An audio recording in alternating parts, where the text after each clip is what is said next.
કેનેડામાં job crisis રોજે રોજ વધતી જાય છે અને જે ભારતીય સ્ટુડન્ટ ખાસ કરીને ગુજરાત અને પંજાબના સ્ટુડન્ટ જે સપના જોઈને કેનેડા પહોંચી ગયા છે તેમના સપના ધીમે ધીમે તૂટી રહ્યા છે. એક તો ઇમિગ્રેશન સિસ્ટમ હવે બદલાઈ રહી છે અને બીજું ત્યાં જોબની અછત છે. આ બે મુશ્કેલીઓ હાલમાં કેનેડાની હકીકત છે. કેનેડાએ ઇમિગ્રેશનના નિયમોમાં જે ફેરફાર કર્યા તેને પચાવવામાં ભારતીયો માટે મુશ્કેલ છે. મિતેશ પટેલ નામના એક 23 વર્ષીય સ્ટુડન્ટ જે અમદાવાદમાં મેનેજમેન્ટ સ્ટડીમાં બેચલર ડિગ્રી મેળવી હતી તે મે મહિનામાં કેનેડામાં સ્પોર્ટ્સ મેનેજમેન્ટમાં એડમિશન લીધું હતું અને ત્યાર પછી જે થયું તે તેની ધારણા કરતાં સાવ અલગ હતું.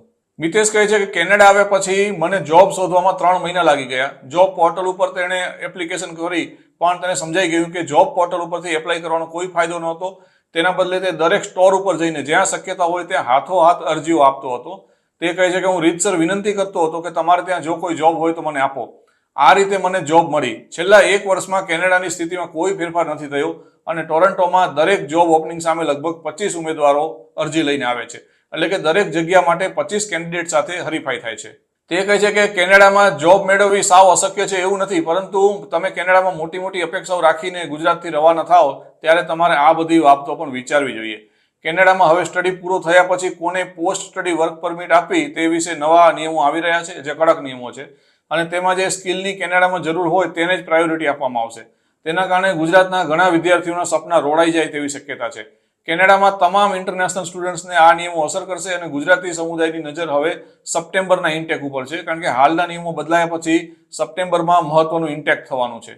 ઓવરસીઝ ફ્રેન્ડ્સ ઓફ ઇન્ડિયાના કેનેડાના ડિરેક્ટર હેમંત શાહ, કે જેઓ એક જાણીતા બિઝનેસમેન પણ છે, તેમણે કહ્યું કે નવા નિયમોના કારણે ઇનફ્લોને ચોક્કસ અસર થવાની છે. છેલ્લા કેટલાક વર્ષોથી સ્ટુડન્ટની સંખ્યા ટોચ ઉપર પહોંચી ગઈ હતી કેનેડામાં, પરંતુ હવે તે ઘટશે એવું લાગે છે.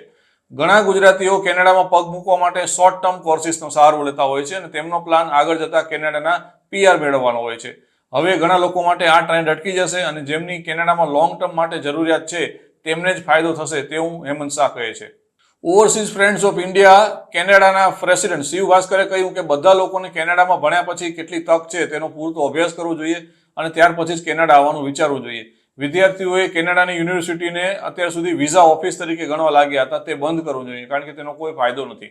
ભારતીય સ્ટુડન્ટ્સ અત્યારે કેનેડા જવું કે નહીં તેને લઈને અવઢવની સ્થિતિમાં છે. જુદા જુદા કારણોથી ભારતીયોની કેનેડાની સ્ટડી પરમિટમાં પણ માર્ચ મહિનામાં મોટો ઘટાડો થયો હતો. અત્યાર સુધીનો ડેટા એવું બતાવે છે કે માર્ચ 2024માં માત્ર 4210 ભારતીયોને કેનેડાની સ્ટડી પરમિટ મળી હતી.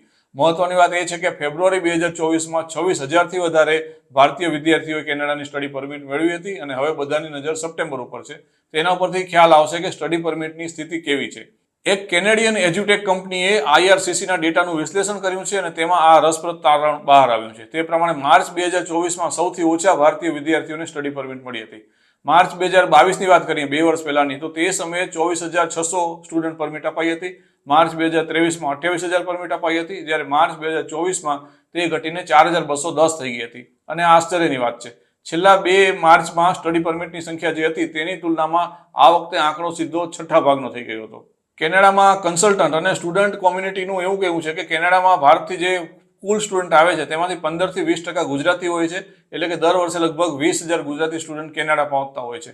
માર્ચ મહિનામાં સ્ટુડન્ટ વિઝામાં થયેલો ઘટાડો દર્શાવે છે કે કેનેડાએ ફોરેન સ્ટુડન્ટની સંખ્યા ઉપર જે કાપ મૂક્યો તેની અસર હવે જોવા મળી રહી છે. કેનેડાએ હવે માત્ર 3.60 લાખ સ્ટુડન્ટને દર વર્ષે આવવા દેશે તેવો નિર્ણય લીધો છે અને તેના કારણે હવે તે કદાચ આકર્ષક દેશ નહીં રહે.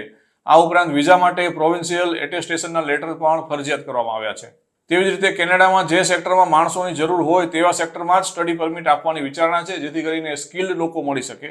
કેનેડા સ્થિત એક ઇમિગ્રેશન લોયર ઉપિન્દરસિંહે જણાવ્યું કે કેનેડાએ હવે ઓસ્ટ્રેલિયન મોડેલ અપનાવી લીધું હોય તેવું લાગે છે, જ્યાં માત્ર સ્કિલ્ડ પ્રોફેશનલો અને વર્કર્સને જ આવવાની છૂટ અપાશે. સાયન્સ, ટેકનોલોજી, મેથમેટિક્સ, મેડિસિન અને નર્સિંગ આ બધા સેક્ટરમાં વધારે ડિમાન્ડ છે અને તેમાં ચાન્સ લાગી શકે છે. આ ઉપરાંત સુથારી કામ, લુહારી કામ, પ્લમ્બિંગ, કડિયા કામ આ બધું જેને આવડતું હોય તેવા માણસોની જરૂર છે. જેમણે પહેલેથી સપ્ટેમ્બરમાં એડમિશન લઈ લીધું છે તેમને વાંધો નહીં આવે, પરંતુ આગામી વર્ષે જેવું કેનેડા આવવાનું વિચારે છે તેમણે આ વાતને ધ્યાનમાં રાખવી પડશે. કેટલાક ગુજરાતી સ્ટુડન્ટ પહેલેથી મૂંઝવણ ભરી સ્થિતિમાં મુકાઈ ગયા છે અને તેનું કેનેડિયન ડ્રીમ તૂટી ન જાય તેના માટેના રસ્તા શોધી રહ્યા છે. આદર્શ ઠાકર નામના એક 24 વર્ષીય સ્ટુડન્ટે 2020માં કેનેડામાં ઇન્ટરનેશનલ બિઝનેસ અને ફાઇનાન્શિયલ પ્લાનિંગનો અભ્યાસ શરૂ કર્યો હતો અને આદર્શ કહે છે કે છેલ્લા 5 વર્ષમાં અહીં સ્થિતિ ઘણી બદલાઈ ગઈ છે. ચાર વ્યક્તિ વચ્ચે 2 BHK નો ફ્લેટ ભાડે રાખવામાં આવે તો અગાઉ લગભગ $1600 ભાડું થતું હતું અને આ વર્ષે ભાડું વધીને $3400 પહોંચી ગયું છે. આ ઉપરાંત GIC ના સર્ટિફિકેટની રકમ પણ $10,000 થી વધારીને સીધી $20,000 કરવામાં આવી છે. તે કહે છે કે હું થોડા સમયમાં ભારત આવીને ગુજરાત આવીને ફ્રેન્ચ લેંગ્વેજનો અભ્યાસ કરીશ. તેનાથી કદાચ મારી વર્ક પરમિટ મેળવવાની અને PR મેળવવાની શક્યતા વધી જાય તો એવું મને લાગે છે. અમદાવાદ સ્થિત એક ઇમિગ્રેશન કન્સલ્ટન્ટ સમીર યાદવે કહ્યું કે આ વર્ષે અમદાવાદ અને ગુજરાતમાંથી કેનેડાના સ્ટુડન્ટ વિઝાની અરજીઓ 80% ઘટી ગઈ છે. કેનેડામાં સારી જોબ મળવાની શક્યતા ઘટતી જાય છે અને તે આનું મુખ્ય કારણ છે.